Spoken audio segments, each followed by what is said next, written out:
Yes, and now that Old Con has made the first cover to the lovely omnibuses, I'll probably be using that as a cover on when I talk about Uplift Protocol. I mean, because I might as well share his pretty art.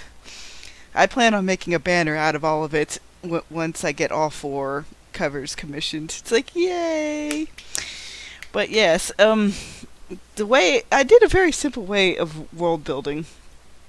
Take just like a couple elements and be like, okay, this is the core of this element, this is the core of that element, and then reveal it kind of like an onion. It doesn't have to be like complicated. It can just be like, okay, I'm deciding to basically reveal this little thing here now. Which that's why I've been revealing certain other aspects of even some of the villain faction, just because there are a couple of different cat's paws on each villain. And each of the villains think they are the top dog in the heap. Which, no. See, the thing is, there's a hierarchy even to the villains, like who's controlling what and for what reason. Um, Basically, like I've said before, Set is a character that was introduced rather early, but you didn't really know what his role was until the more recent issue that came out with Revelations. Um, it's just doing little tiny things at a time. Like, even stuff I've enjoyed has done this. Even as an example, which the Xanatos Gambit stuff comes from. Even Gargoyles did this with its villains that just reveal a little bit at a time. They're not really the focus of that show, but when they do have highlights, it reveals a greater part of the overall lore and story and everything. But to me, especially with my writing, that makes them more effective villains. Again, just in my opinion and how I want to use villains. They I just see them mainly as instigators that help propel certain conflicts along. But I'm more keying into on how the heroes react to these developments. That's the reason why Uplift Protocol is majority hero focused. You see them respond to what the villains are doing in the background, but the villains themselves are not the big main focus. I would say they're just maybe second or tertiary focus. The second focus mainly being like does all of this tie together with various family relationships, and how will this affect them in the future. So, yeah, Set, I will tell you now, took the long view on things. Um, it, you'll see a little bit more of that in the later issue titled Set, because I'll go back and showcase, like, you saw a little bit of what Black and White went through when the initial Unity birth happened, but you'll get to see that from a little bit different aspect with this particular character. Um, and the thing is, like, even with writing, the more you do it, the more you'll pick up on stuff, the more you'll be like, okay, I can integrate this in my own stuff. Uh, that's why I do rewatch Babylon 5 and Gargoyles and things like that, even if they're not related to each other in terms of like setting or things like that. I liked how they basically revealed the greater onion of their lore and characters and conflicts and things like that. It In a way, a lot of pulps did the same thing. They just reveal a little bit at a time, and a little bit at a time, and a little bit at a time. It's something to keep the reader, to keep going. That's the reason why when I have plot bunnies, it's like, okay, how do I corral these guys into the main story? Because, not everything has a name to it yet, even if I have a concept. Like, I'll write down in my notes, like, okay, I want to have a character that serves the story in this, and this way. Do I already have somebody already established that can fill in that hole? Like, for example, in the beginning, I was like, I thought Striker Nix would be more of a one-off character, but I'm like, wait a second, I can actually tie him into, you know, what I'm going to be doing with his particular race, and like you get to see a little bit of the pirates' activities from his point of view, and how X-Mill will eventually tie into all that stuff as well.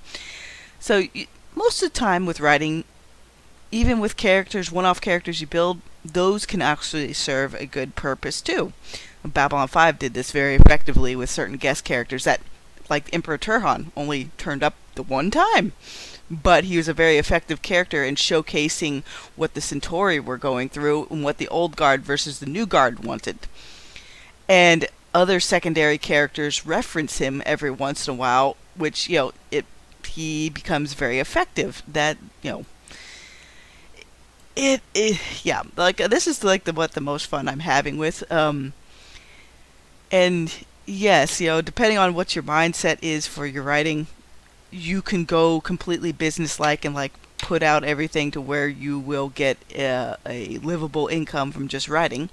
You can go hybrid route where it's part hobby, part business, or you can completely just do it for a hobby. But even though I'm doing it completely as a hobby right now, it's still a valuable tool set to learn.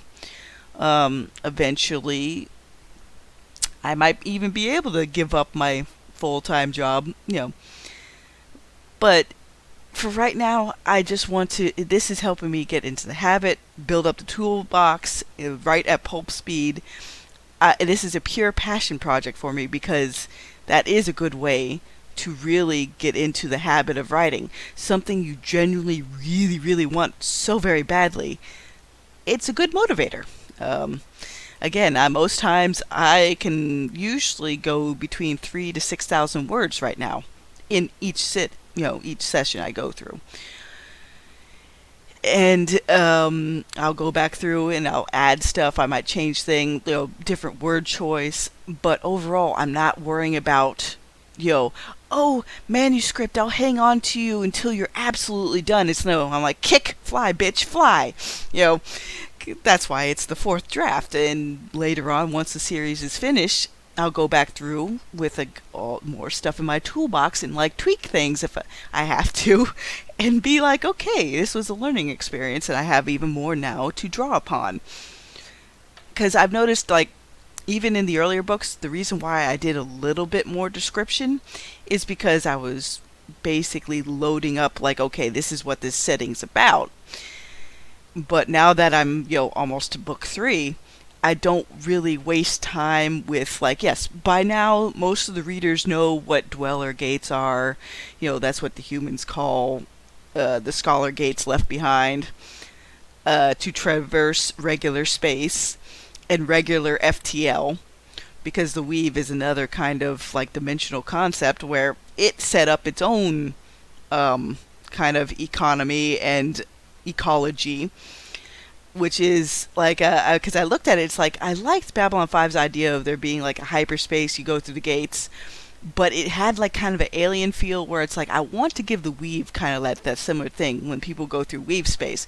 So the corrupted version of it is like red, orange with bits of black, and the uncorrupted is gold and black. So the person piloting through it with certain kinds of ships can tell, like, okay, this area is safer. It's, not all areas of the weave is completely safe. That's why you have the light shamans and everything to help guide people on their way. Again, it's just like opening up a whole onion of things, which I just enjoy. Then that's all there is to it. You gotta find something like to basically galvanize you to keep going. It really is a mindset. Writing will be hard if you treat it as like, oh, this is hard, this is harrowing, this is down in the dumps, like I am pity party. It's like, no. I view it as something that's fun, something that helps me relax, and I was even able to do a little bit of junk last night, even though I had that horrific incident at my lovely, lovely work, where it's like, please people, be kind, and don't go to a place of business, to waste 2 hours of people's time, to have 2 cartfuls of stuff, and then basically keep us 45 minutes after we're supposed to be closed, because we had to lock the door, to prevent anybody else from coming in from when all this chaos was happening. And when I go back to work today, I'm probably going to have to put back about 170 items maybe more because he almost had 3 carts of stuff. It was a very near thing. And he was trying to use the excuse of that he was, slow-witted or, with brain damage that, oh, and the thing is, if you're having that much trouble, I mean, then how did you drive yourself to the store if you have that much brain damage? It's like, come on. We were trying to basically shepherd this guy along, and he was just continuously eating up time to where I had to help my manager basically tear down the rest of the tags for the next sale. So it's just, yeah, that's the reason why, to me, writing and job are separate. Writing is fun, job sucks. I mean, I try to make the most of my job for what it is because it's convenient. It's only a little bit from the house. I don't have to usually worry about traffic, but yeah. But to get back to something more fun, like this series, yes, take things that you enjoy from other books, other TV shows. Don't worry about air quote originality factor. There's a reason why certain kinds of archetypes and tropes and themes and things keep carrying on for people. It's just that right now, most of the stuff that's in ascendance that gets the most attention is nihilistic, we're in the dirt, humanity fucking sucks themes. So that's the reason why this is to be completely blunt, this is my middle finger to all of that. So, have a good day, everybody.